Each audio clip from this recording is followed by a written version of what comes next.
Bismillahirrahmanirrahim. Bismillahirrahmanirrahim. Allah la haula wala quwwata illa billahil aliyyil azim. Qala musannifu rahimahumullahu ta'ala wa nafa'ana bi ulumihim amin ya Allah ya rabbal alamin. Allahumma shalli ala sayyidina Muhammad wa ala ali sayyidina Muhammad ila hadratin Nabil Mustafa Muhammad sallallahu alaihi wasallam wa ala alihi washabihi wa azwajihi wa dzurriyyatihi wal anbiya'i wa mursalina wa auliya'i wa syuhada'i wa sholihin wa jam'il malaikatil muqarrabina wa ususun laru syabul qadi ajilani wa ususun laru syedina Abi Bakri wa Umar Usman wa Ali radhiyallahu anhum wa ususun laru musannif wa kitab Fathul Qarib al-alim al-alam Ahmad bin Husain asy-syahir bi Abi Suja' usuli wa qurwasi silati wa mu'minina wa mu'minat wa muslimina wa muslimat al-ahya'i minhum wal amat lahumul Fatihah. A'udzu billahi minasyaitonir rajim. Bismillahirrahmanirrahim. Alhamdulillahi rabbil alamin arrahmanir rahim maliki yaumiddin iyyaka na'budu wa iyyaka nasta'in ihdinas siratal mustaqim siratal ladzina an'amta 'alaihim ghairil maghdubi 'alaihim waladdallin rabbighfir lana amin. Bismillahirrahmanirrahim. Urang lajeng ka pangaosan kitab Fathul Qarib bagian ke-8 anu hiji 2 3 4 5 genep 7 na atas aya di playlistnya tinggal di pilarian wae.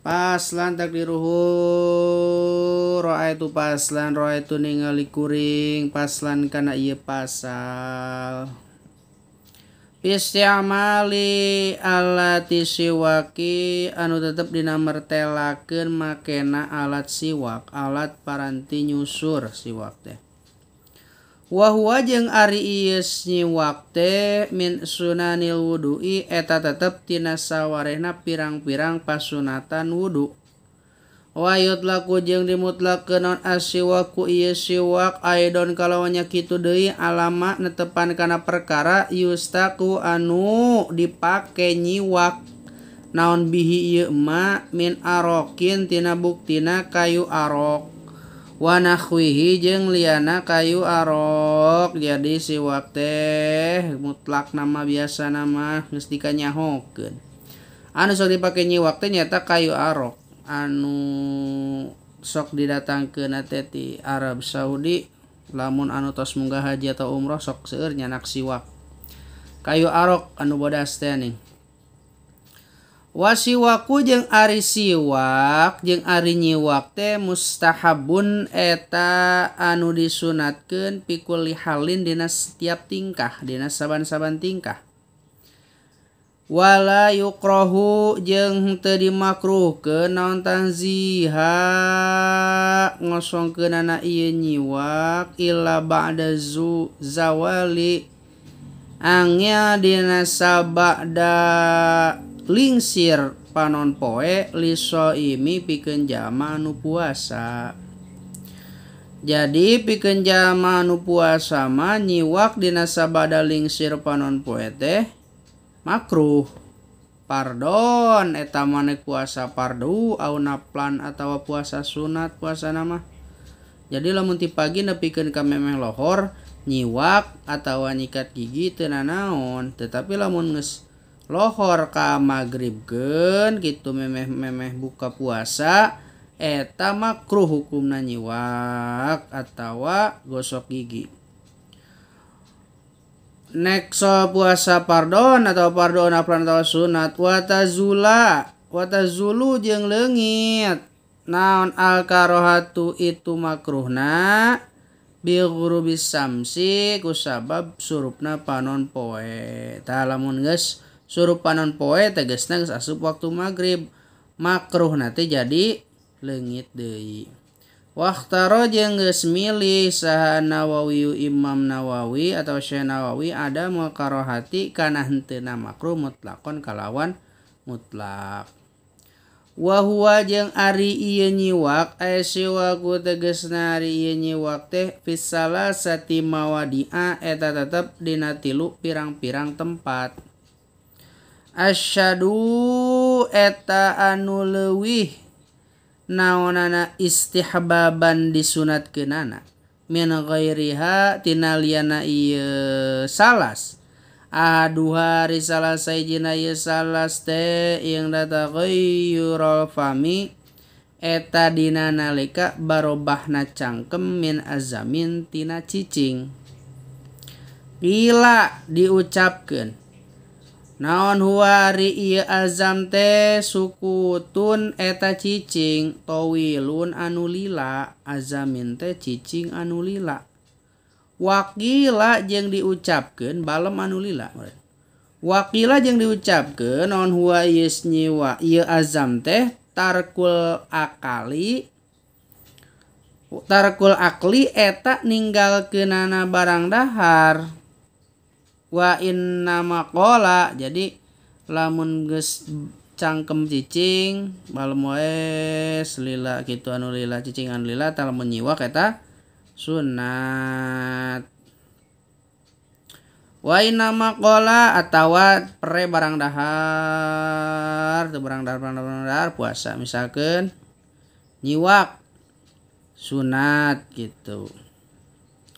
Tapi lamun puasa mah tadi pan sanggeus lingsir panon poe teh eta makruh. Wa inna maqala jeung pastina ngucap ki musonib wa ghairuhu jeung liana ieu yang data ghairu pami min azamin wa ghairihi jeung liana ieu azam wa ghairihi nya. Liyasmilu karena ngawengku liyusmalu karena ngawengku ieu ghair ta ghairul pami kana barobahna cangkem. Liyasmula karena ngawengku ieu ghair ta ghairul pami kana barobahna cangkem bi ghairi azamin dina liana cicing. Ka aqlidzi roihin sapertikeun dahar-dahar anu ngandung bau seungit atawa seungit misalkan ngadahar peuteuy atawa jengkol gitu karihin anu goreng seungitna seungit jengkol seungit peuteuy tah sunat nyiwak atawa nya sunat nyiwak min sumin tina buktina makan bawang beureum wa basulin jeung bawang bodas gitu tah. Jadi geus makan bawang bodas, bawang beureum lamun bau nyiwak eta sunat gitu.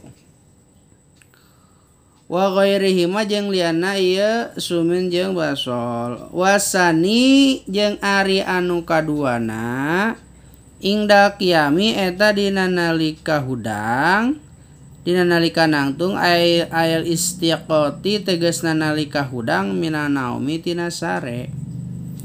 Anu kaduana teh sunat nyiwak teh bangun tidur. Wasalisu jeung ari anu katiluna ingda qiyami eta dina nalika nangtung ila sholati kana salat tanek salat sok imam sok mau kayu arok nyiwak heula eta sunat. Pardon eta mah salat nanik salat fardu au naflan atawa salat sunat. Wa yuta'akkadu jeung di sunat muakkadkeun aidon kalawannya kitu deui bi ghairi salasati dina lian ieu anu tilu amazkurati anu geus ditutur ieu salas mimma tina buktina perkara huwa anu ari ieu emma teh mazkurun eta anu ditutur pil mutawallati dina pira-pirang kitab anu panjang babaranana.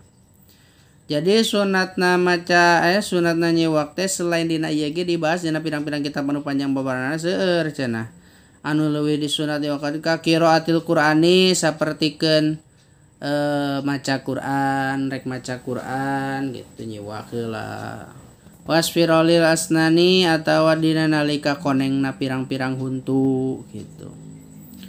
Wa yusanu jeung disunatkeun naon ayan wiyayen ta niat itu si jalma bisiwaki kana nyiwak as-sunnata kana niat sunat.